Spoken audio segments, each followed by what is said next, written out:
Pernahkah Anda mendengar sejarah kelam tentang pembangunan tembok besar Cina? Oke, kembali lagi di channel misteri, channel yang membahas berbagai misteri di seluruh belahan dunia. Baiklah, hari ini kita akan membahas sejarah kelam dan unik dalam proses pembangunan tembok besar Cina, yang dalam bahasa Mandarinnya disebut sebagai tembok Changcheng Kuanglai Xing. Nice. Pada tahun 259 sebelum Masehi, seorang anak laki-laki bernama Yingzheng lahir di negara bagian Qin, yang merupakan salah satu dari 7 negara yang bertarung dalam periode negara-negara berperang di daratan Cina. Ayahnya merupakan seorang raja yang bernama Zhuang Qiang. Saat dia berusia 13 tahun, Yingzheng naik tahta sebagai Raja Qin setelah ayahnya meninggal. Karena masih terlalu muda, negara Qin dikendalikan oleh Perdana Menteri yang bernama Lu Buwei, yang merupakan tangan kanan ayah dari Yingzheng. Tapi saat beranjak dewasa, ia mengambil kendali penuh dan mulai mewujudkan visinya, yaitu menyatukan seluruh dataran Tiongkok. Selama 2 dekade berikutnya, Yingzheng memimpin pasukan Qin menaklukkan 6 negara lainnya. Satu persatu negara itu ditaklukkan, yaitu negara Zhao, negara Yan, negara Han, negara Wei, negara Chu, dan negara Qi. Setelah ke-6 negara itu ditaklukkan pada tahun 221 sebelum Masehi, untuk pertama kalinya dalam sejarah, Tiongkok berdiri sebagai satu kerajaan yang utuh. Yingzheng tidak lagi hanya Raja Qin, tetapi ia mengangkat dirinya sebagai Queen Shi Huang, yang artinya kaisar pertama Tiongkok dari dinasti Qin. Setelah berhasil menyatukan Cina menjadi satu negara, ia pun memperhatikan bahwa negara yang dipimpinnya sangat mudah diserang oleh suku-suku nomaden. Dari situlah muncullah ide untuk memperkuat pertahanan negaranya dengan cara membangun tembok besar di perbatasan negaranya. Dimulai pada tahun 214 sebelum Masehi, Kaisar Qin Shi Huang memerintahkan ribuan pekerja untuk bekerja pada proyek tersebut. Mereka bekerja dalam kondisi yang sangat berat dengan cuaca yang ekstrim tanpa peralatan yang memadai. Banyak pekerja yang meninggal selama pembangunan tembok, baik karena kelelahan, kelaparan, atau penyakit. Namun Kaisar Qin Shi Huang tidak peduli dengan kesulitan dan penderitaan pekerja. Baginya, pembangunan tembok adalah prioritas utama untuk mempertahankan kekuasaannya. Setelah 10 tahun pembangunan, tembok tersebut akhirnya selesai pada tahun 204 sebelum Masehi. Tembok tersebut memiliki panjang sekitar 3.000 mil atau 4.800 km. Pada tahun 210 sebelum Masehi, Kaisar Qin Shi Huang meninggal dunia akibat keracunan merkuri, dan kekaisaran digantikan oleh anaknya yang bernama Qin Ersi. Namun pemerintahan Kaisar Qin Ersi sangat lemah. Banyak bangsawan yang ingin memberontak karena ketidakstabilan pemerintahan, dan juga banyak pejabat yang ingin merebut bangku kekaisaran di tangan Kaisar Qin Ersi.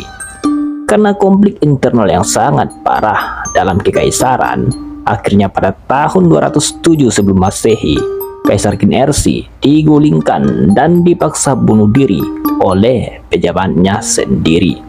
Setelah itu dinasti Qin runtuh. Akibat kekosongan pemerintahan, maka terjadilah perang saudara untuk memperebutkan kekuasaan. Peperangan itu dimenangkan oleh dinasti Han di bawah kepemimpinan Liu Bang. Pada masa kekaisaran Liu Bang, rakyat merasakan keadilan dan ketentraman karena Kaisar Liu Bang berbeda jauh dari Kaisar Qin Shi Huang.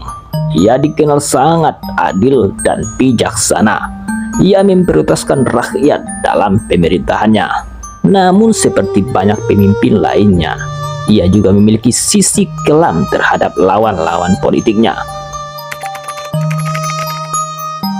Sekalipun Kaisar Liu Bang sangat membenci dinasti Qin karena pemerintahannya yang kejam, tetapi Kaisar Liu tetap melanjutkan proyek besar dari Kaisar Qin Shi Huang, yaitu membangun tembok Cina menjadi lebih kokoh dan lebih panjang lagi.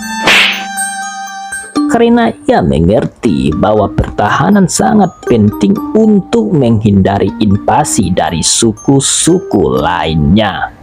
Dan setelah dinasti Han runtuh, pembangunan tembok Cina dilanjutkan oleh dinasti Jin. Setelah dinasti Jin runtuh, pembangunan tembok Cina dilanjutkan lagi oleh dinasti Sui. Dan akhirnya berakhir pada masa pemerintahan dinasti Ming dengan panjang tembok mencapai 21.000 km. Nice. Satu hal yang menarik dari pemerintahan Kekaisaran Cina adalah adanya rasa nasionalisme yang tinggi terhadap negaranya.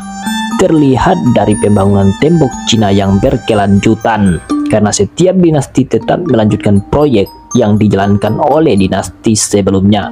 Sekalipun mereka saling membenci, tetapi mereka tetap mengutamakan persatuan dan pertahanan negara mereka. Tidak seperti negara Konoha, setiap ganti pimpinan, ganti proyek pula.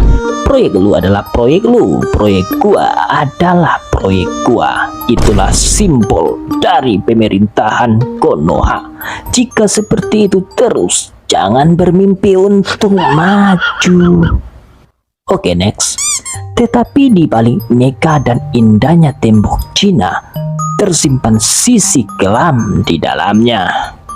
Banyak orang percaya bahwa sistem kerja paksa yang dilakukan setiap dinasti banyak merenggut korban jiwa dari para pekerja. Mereka yang meninggal di tempat akan dikuburkan bersamaan dengan material pembangunan tembok Cina.